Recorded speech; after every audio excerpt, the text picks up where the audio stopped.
அன்பானவர்களுக்கு கோவிந்தராஜின் வணக்கங்கள். ஸ்வயம் எக்ஸாமினேஷனுடைய hall ticket, அதாவது மே 24, 25 மற்றும் 31க்கான ஹால் டிக்கெட் ரிலீஸ் பண்ணியிருக்காங்க. அதை பற்றியும் ஸ்வயம் எக்ஸாம் சென்டர் தொலைவாக உள்ளது, என்ன செய்யலாம் அப்படின்றதையும், எக்ஸாம் கம்பல்சரியாக எழுத வேண்டுமா அப்படின்ற இந்த 3 விஷயங்களை பற்றி இந்த வீடியோவில் நம்ம பார்க்கலாம். வாங்க. நேஷ்னல் டெஸ்டிங் ஏஜென்சியோட ஜாயிண்ட் டைரக்டர் எக்ஸாம்ஸ் அவர்கள் 19/5/2025 அன்றைக்கி ஒரு பப்ளிக் நோட்டீஸ் விட்டுருக்காங்க. அந்த பப்ளிக் நோட்டீஸில் ஸ்வயம் கோர்ஸில் எக்ஸாமினேஷன் மே 24, 25 மற்றும் 31 தேதிகளில் எழுதுகிறவங்களுக்கான அட்மிட் கார்டு ரிலீஸ் பண்ணியிருக்கோம் அப்படின்றதையும், அட்மிட் கார்டை டவுன்லோட் பண்ணுறதுக்கு exams.nta.ac.in/swayamன்ற வெப்சைட்டில் போய்ட்டு நீங்கள் டவுன்லோட் பண்ணிக்கலாம் அப்படின்றதும் இங்கே கொடுத்துருக்காங்க. எக்ஸாமினேஷன் அட்மிட் கார்டை நீங்கள் டவுன்லோட் பண்ணுறதுக்கு கூகுளில் போய்ட்டு exams.nta.ac.in/swayam அப்படின்றத போட்டு நீங்கள் என்டர் பண்ணிங்கன்னா கிளிக் ஹியர் டு அட்மிட் கார்டுன்னு இருக்கும். அதை கிளிக் பண்ணிவிட்டு application number, date of birth, enter security பின்னை கரெக்டாக கொடுத்துட்டு சப்மிட் கொடுத்தீங்கன்னா உங்களுக்கு ஹால் டிக்கெட் வந்துடும்.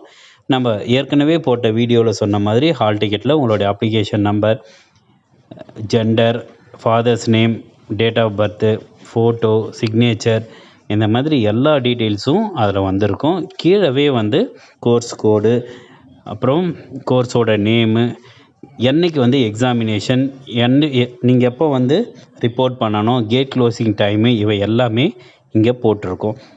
மே 24, 25 அல்லது 31 ஆகிய தேதிகளில் எக்ஸாம் எழுதுகிறவங்க உங்களுடைய அட்மிட் கார்டை நீங்கள் டவுன்லோட் பண்ணிங்க. இது முதல் விஷயம். எக்ஸாம் சென்டர் தொலைவாக உள்ளது, என்ன செய்யலாம்? எக்ஸாம் கம்பல்சரியாக இந்த 2 கேள்விகளுக்குமான தீர்வை இப்போ பார்க்கலாம். நிறைய பேருக்கு என்ன பண்ணுறாங்கன்னா, செலக்ட் பண்ண சாய்ஸஸ் 4 சாய்ஸஸை விட 5வது சாய்ஸ் தான் கொடுத்துருக்காங்க. இப்போ நான் கொடுத்துருக்குற இங்கே வேலூர், கிருஷ்ணகிரி, திருவண்ணாமலை, சென்னைன்னு 4 சாய்ஸ் கொடுத்துருந்தாங்க. ஆனால் 5வதாக அவங்களுக்கு கோயம்புத்தூரில் எக்ஸாமினேஷன் சென்டர் போட்டிருந்தாங்க. இப்போ இவங்களுக்கும் என்ன செய்யலாம் அப்படின்னு கேட்கும்பொழுது, நான் சொன்ன சஜஷன், அவங்க செகண்ட் இயர் படிக்கிறாங்க. செகண்ட் இயர் படிக்கிறதுனால இப்போவே நீங்கள் என்னென்னா கோயம்புத்தூருக்கு ஒரு தடவை போயிட்டு எக்ஸாம் எழுதிட்டு வந்தால் உங்களுக்கு பிரச்சனை கிடையாது. ஏன்னா இந்த ஒரு நாளில் முடிஞ்சு போயிடும். மற்றவங்க எல்லாருமே இந்த ஸ்வயம் சர்டிஃபிகேட்டை காலேஜில் ப்ரொடியூஸ் பண்ணிட்டாங்கன்னா காலேஜ்லேருந்து அமுச்சிடுவாங்க. நீங்கள் மட்டும் என்னென்னா அடுத்த டேர்ம், அதாவது அடுத்த செஷன் அல்லது அடுத்த செமஸ்டரான ஜூன் ஜூலையில் தான் ஸ்வயமில் அடுத்த கோர்ஸ் ஆரம்பிப்பாங்க. அதற்கான எக்ஸாம் நவம்பர் அல்லது டிசம்பரில் வரும். அந்த சமயத்துலேயும் இதே மாதிரி கோயம்புத்தூர் தான் போட்டாங்க, அப்போவும் போக முடியலன்னா உங்களுக்கான டிகிரி சர்டிஃபிகேட் நீங்கள் வாங்க முடியாமல் போகிறதுக்கான வாய்ப்புகள் உண்டு. அதனால் கொஞ்சம் கஷ்டப்பட்டுட்டு இந்த தடவையே நீங்கள் கொஞ்சம் அரேஞ்ச் பண்ணிவிட்டு வீட்டில் பேசி கோயம்புத்தூருக்கு நீங்கள் போயிட்டு எக்ஸாம் நீங்கள் எழுதிட்டு வாங்க அப்படின்னு சொல்லியிருக்கேன் நான். அதே போல் தான் இப்போ மற்றவங்களுக்கு நான் சொல்ல போகிறேன். உங்களுக்கான எக்ஸாம் சென்டர் தொலைவில் போட்டிருக்காங்க. 6 மணி நேரம் ட்ராவல், 7 மணி நேரம் ட்ராவல், அதுவும் நான் ஃபேமிலியோடு இருக்கிறப்போ எங்கள் வீட்டில் அலோவ் பண்ண மாட்டாங்க அப்படின்ற மாதிரி இருந்தால் கொஞ்சம் நீங்கள் வீட்டில் பேசி கன்வின்ஸ் பண்ணி, முடிந்தவரை செகண்ட் இயர் படிக்கக்கூடிய மாணவர்கள் நீங்கள் எக்ஸாமை அட்டன் பண்ணிவிட்டு வாங்க. ஏன்னா போன தடவை ஆந்திராவில் போட்டிருந்தாங்க எக்ஸாமினேஷன் சென்டர். அதனால் பல பேர் எழுத முடியாமல் போயிடுச்சு. ஆனால் இப்போ நீங்கள் சொல்கிற மாதிரி 6 மணி நேரம் 7 மணி நேரம் ட்ராவல் பண்ணாலும் தமிழ்நாட்டுக்கு உள்ளவே எக்ஸாம் சென்டர் போட்டுக்கிறதுனால கொஞ்சம் சிரமப்பட்டு வீட்டில் இருக்கவங்கக்கிட்ட பேசி முடிந்த வரை எக்ஸாமினேஷனை நீங்கள் அட்டன் பண்ணி எழுதிடுங்க. அதுதான் உங்களுக்கு யூஸ்ஃபுல்லாக இருக்கும். இது கம்பல்ஷனாக இல்லையான்றது செகண்டரி.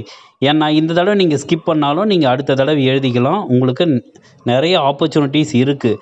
இருந்தாலும் இப்போ செகண்ட் இயர் ஸ்டூடெண்ட்ஸுக்கு திரும்பவும் நீங்கள் ஒரு 6 மாதம் வெயிட் பண்ணணும்.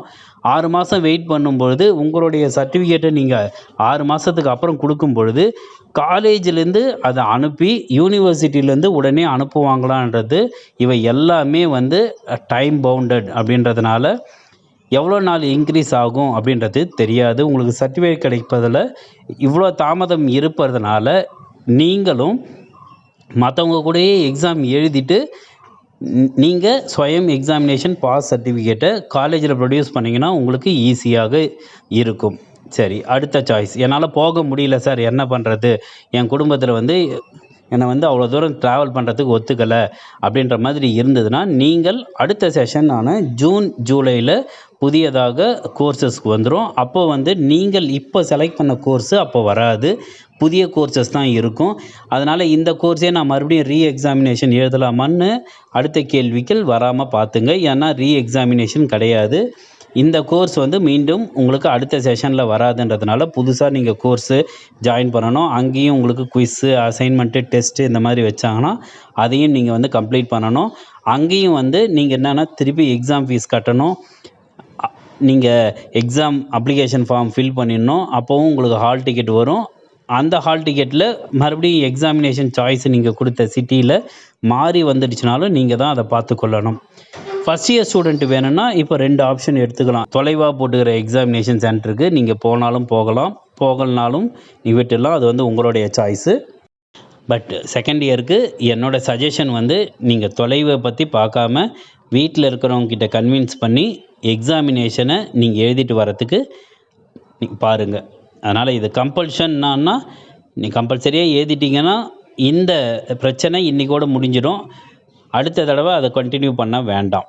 இந்த பதிவில் நம்ம ஸ்வயம் எக்ஸாம் மே 24, 25 மற்றும் 31 தேதிகளில் எழுதுகிறவங்களுக்கான அட்மிட் கார்டு ரிலீஸ் பண்ணியிருந்தாங்க. அந்த தகவலும், எக்ஸாம் சென்டர் தொலைவாக உள்ளது என்ன செய்யலாம் அப்படின்றதுக்கான சஜஷன்ஸும், எக்ஸாம் வந்து கம்பல்சரியாக எழுதணுமா அப்படின்றதுக்கான ஒரு சஜஷனும் இந்த வீடியோவில் நம்ம பார்த்தோம். அடுத்த வீடியோவில் வேறு சில தகவல்களோடு உங்களை நான் சந்திக்கிறேன்.